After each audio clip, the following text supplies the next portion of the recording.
तो आज आपकी 3 प्रॉब्लम है, समरसता, समानता और समता तथा सफलता। आपकी पहली प्रॉब्लम को उठाते हैं, समरसता। किसी भी अवधारणा को समझने के लिए उसके शब्द पर पहले गौर करना चाहिए। समरसता,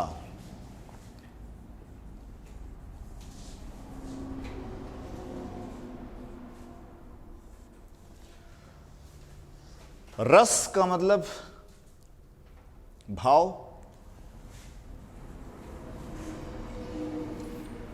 आपने पढ़े होंगे ना, रस, वीर रस, करुण रस, रौद्र रस, विभिन्न प्रकार के रस होते हैं। उसमें पढ़ा होगा स्थायी भाव अनुभव के संयोग से क्या कुछ बनता है। समझ रहे हैं ना? तो जो ये रसता है, इसको थोड़ा सा हम ऐसे समझते हैं। पहले समरसता को तोड़ लें सम और रस में। ठीक है, रस भाव से जुड़ा होता है और सम का मतलब होता है, आपने सुना सम और विषम। सम को इंग्लिश में बोलते हैं इवन, और इसका जो उल्टा होता है ऑड होता है। आपने सुना होगा ना कि ये बहुत ऑड लग रहा है, ऐसा करना, आपका ये व्यवहार बहुत ऑड लगा, अजीब लगा, मतलब पसंद नहीं आया। ऑड लगने का मतलब क्या? पसंद नहीं आया। समझ रहे हैं ना? तो ऑड का उल्टा क्या? इवन। इवन मतलब सम, यानी व्यवहार, विचार जो भी है उसके प्रति नापसंदगी का भाव ना हो, वो आपको सम लगे, इवन लगे, ऑड न लगे, विचित्र न लगे, असहज असहज न महसूस हो। समझ रहे हैं? बहुत सही शब्द आ गया है, सहजता। यानी सम का मतलब है कि इसको आप सहजता से समझ सकते हैं। ऑड मतलब असहज। समझाने के लिए हम आपको इवन ऑड ले रहे हैं। ओके, तो जब आप किसी भी व्यक्ति के व्यवहार को, विचार को, एक्टिविटी को आप देखें और आपको असहज न महसूस हो, यानी हर परिस्थिति में आप सहज महसूस करें, हर व्यक्ति के साथ आप सहज महसूस करें। समझ रहे हैं? व्यक्ति कोई भी हो, महिला हो, पुरुष हो, बच्चा हो, बूढ़ा हो, हिंदू हो, मुसलमान हो, किसी भी जाति का हो, हर व्यक्ति के साथ आप सहज महसूस करें, असहज महसूस ना करें। असहज महसूस करने का मतलब है आपके अंदर भाव उत्पन्न होगा कुछ नकारात्मक। समझ रहे हैं ना? सहज महसूस करने का मतलब है कि आपको कोई प्रॉब्लम नहीं है। समझ रहे हैं ना? यानी आपके अंदर जो भाव है वो पॉजिटिव है। समझ में आ रहा है ना? तो जब आप समाज में लोगों के साथ रहते हैं, आप समाज के किसी भी वर्ग, किसी भी जाति, किसी भी धर्म के व्यक्ति के साथ आप सहज महसूस करें, आपको कोई प्रॉब्लम ना हो। समझ रहे हैं? तो ऐसी स्थिति को कहा जाएगा समरसता। समझ रहे हैं? हमें एक ऐसे समाज का निर्माण करना है जिसमें समरसता हो, एक समरस समाज का निर्माण करना है। समझ रहे हैं? जिसमें हमारा व्यवहार, हमारे भाव किसी व्यक्ति विशेष की जाति, धर्म, पंथ, क्षेत्र, भाषा, लिंग के आधार पर बदले ना। समझ रहे हैं? हमारे भाव हर परिस्थिति में, हर व्यक्ति के साथ एक जैसे रहें, सकारात्मक हों, हम सबके साथ सहज महसूस करें। समझ में आ रहा है? क्लियर? तो ऐसी स्थिति को क्या कहेंगे? समरसता। ओके, अगर कुछ ना समझ में आया हो तो पूछ सकते हो। क्लियर? ओके, तो आपकी पहली प्रॉब्लम सॉल्व हो गई, समरसता। दूसरी प्रॉब्लम उठाते हैं, समानता और समता।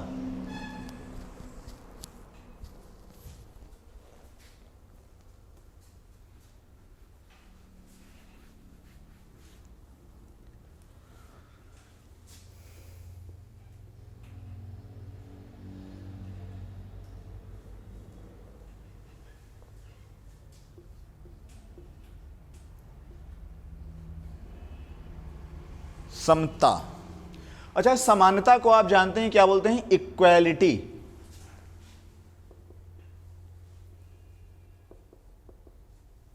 और समता को इक्विटी।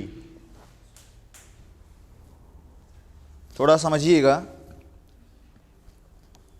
समानता जैसी कोई चीज इस दुनिया में अस्तित्व में नहीं है, एग्जिस्ट ही नहीं करती। इक्वेलिटी जैसा कोई कॉन्सेप्ट इस दुनिया में नहीं है। समझ रहे हैं? आप एक जैसी दो वस्तुएं, एक जैसे दो व्यक्ति कहीं नहीं प्राप्त कर सकेंगे, कहीं नहीं आपको मिलेंगे। प्रत्येक व्यक्ति के फिंगरप्रिंट अलग होते हैं।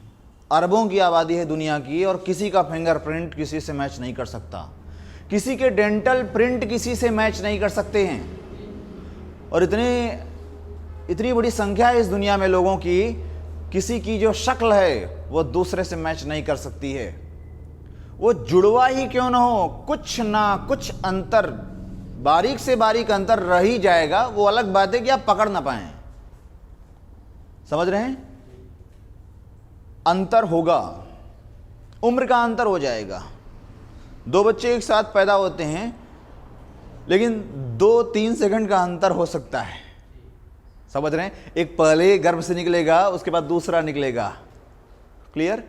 तो इस दुनिया में इक्वालिटी, समानता जैसा कुछ है ही नहीं है। समझ रहे हैं? समानता अप्राकृतिक है, अप्राकृतिक कॉन्सेप्ट है। ठीक है? तो ये समता क्या है आखिर?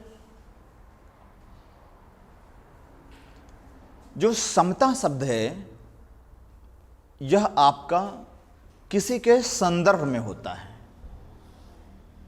जैसे जब आपकी जो समानता है वो किसी चीज के संदर्भ में कही जाए, जैसे कानून के समक्ष सबके साथ समान व्यवहार होना चाहिए। समझ रहे हैं? संविधान के अनुच्छेद 14 में आपने पढ़ा भी है, विधि के समक्ष समता, विधियों का समान संरक्षण। क्लियर? यानी जो समता होती है, इक्विटी, ये किसी के सापेक्ष समानता को कहा जाता है कि कानून की नजर में सभी समान हैं। समझ रहे हैं? कानून की नजर में कोई छोटा बड़ा, कोई ऊंचा कोई नीचा नहीं है, सभी समान हैं। क्लियर? और अकेले समानता जैसी कोई चीज एग्जिस्ट नहीं करती है। समझ रहे हैं?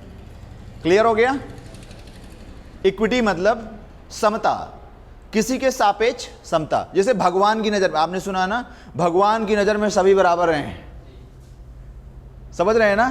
तो जब भगवान के सापेक्ष हम बात करेंगे तो वो समता होगी, भगवान के सापेक्ष। ठीक? कानून के सापेक्ष समता, इक्विटी। क्लियर हो गया सभी को? ओके। तो आपका जो तीसरा प्रॉब्लम है, सफलता, वाकई बहुत ही महत्वपूर्ण कॉन्सेप्ट है ये।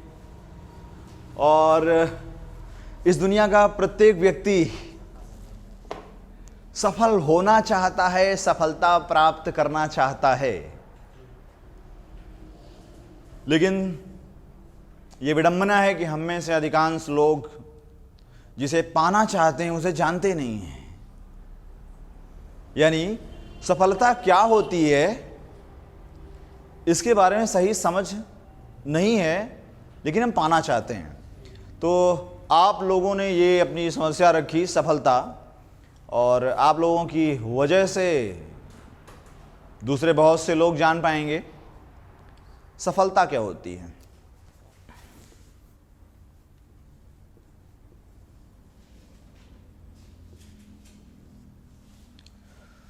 सफलता, इसको थोड़ा सा छोटा करते हैं।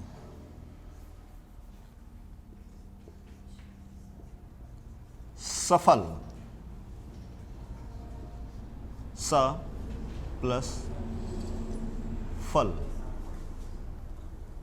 यानी फल के साथ आप प्रयास करें और आपको फल ना मिले तो आप कहेंगे ना असफल हुए, निष्फल। यानी जो आप प्रयास करें वो आपको हासिल हो जाए, जो आप पाना चाहें उसके लिए काम करें और उसका परिणाम आपको मिल जाए, फल प्राप्त हो जाए। समझ रहे हैं? तो आप कहते हैं कि मैं सफल हुआ। अब थोड़ा सा पॉजिटिव दृष्टिकोण के साथ आप समझने का प्रयास कीजिए। अगर आप कोई लक्ष्य निर्धारित करते हैं और अथक प्रयास के बावजूद आप उस लक्ष्य को प्राप्त नहीं कर पाते हैं, फिर आप कहते हैं मैं फेल हो गया, मैं असफल हो गया। ऐसा नहीं है। आपने अपना निर्धारित किया हुआ लक्ष्य प्राप्त नहीं किया है, लेकिन ऐसा नहीं है कि आपने कुछ भी प्राप्त नहीं किया है। कुछ ना कुछ आपको मिला है। समझ रहे हैं? आपकी क्षमता बढ़ी है, आपकी संघर्ष करने की क्षमता बढ़ी है। आप संघर्ष करने के दौरान जो आपकी कैपेसिटी बढ़ी है, उसमें आपका जो व्यक्तित्व है वो बदल गया है। अब आप वो नहीं रहे जो प्रयास करने के पूर्व आप थे। समझ रहे हैं? आपकी पर्सनालिटी में चमक आई है, बदलाव आया है। समझ रहे हैं? तो कुछ ना कुछ जरूर प्राप्त हुआ है, यानी निष्फल तो आप नहीं कह सकते हैं। समझ रहे हैं ना? यानी कुछ ना कुछ प्राप्त किए हैं। गांधी जी के आंदोलनों को आप देखेंगे तो गांधी जी का एक भी आंदोलन अपने निर्धारित उद्देश्य को प्राप्त नहीं कर पाया। समझ रहे हैं? इसका मतलब ये नहीं गांधीवादी आंदोलन सब फेल हो गए, असफल हो गए, नहीं, बहुत कुछ मिला। समझ रहे हैं? फिलहाल सफलता के बारे में जो आपका ये दृष्टिकोण है, ये कुछ क्लियर हुआ? ओके। अब हम थोड़ा और इसको दूसरे संदर्भ में आपको समझाने का प्रयास करेंगे।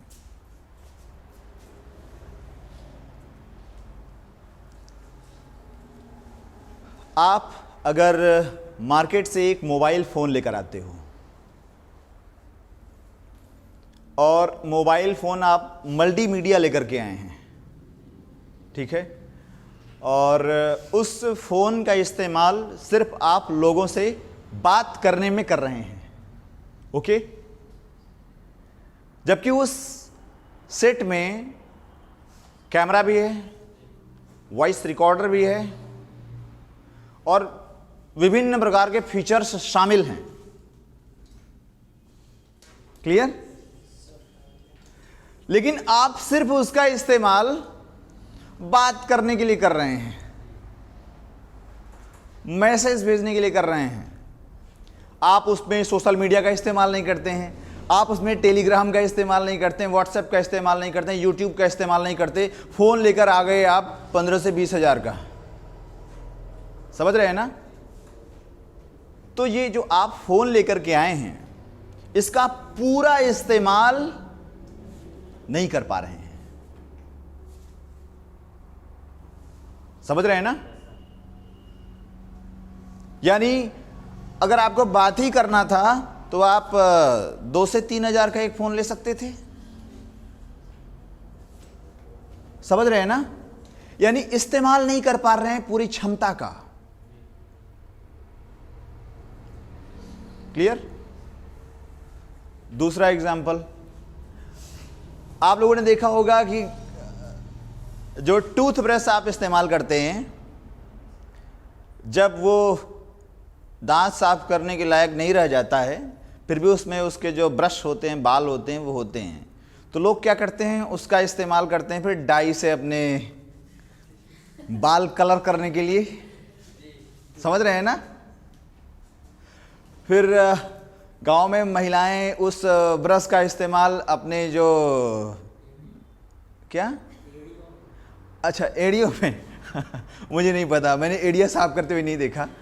फिर भी मैंने देखा है कि जो महिलाएं होती हैं वो अपने जो पायल वगैरह होती हैं उनको साफ करने का इस्तेमाल उसी ब्रश के द्वारा करती हैं। ठीक है, तो पहले दांतों को साफ किया, फिर डाई भी लगाई गई, फिर उससे पायल भी साफ किए जा रहे हैं। जब उसके सारे दांत घिस जाते हैं तो फिर उसका इस्तेमाल क्या होता है, पायजामे में नाड़ा डालने में किया जाता है।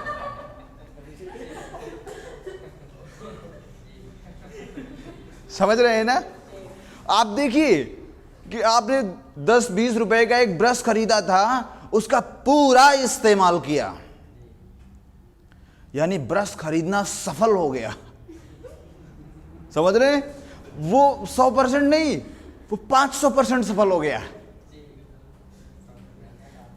समझ रहे हैं ना? अगर यही ब्रश आप दांत साफ करते करते कहीं डस्टबिन में गिर जाए तो अब तो उठाने लायक रहा नहीं वो।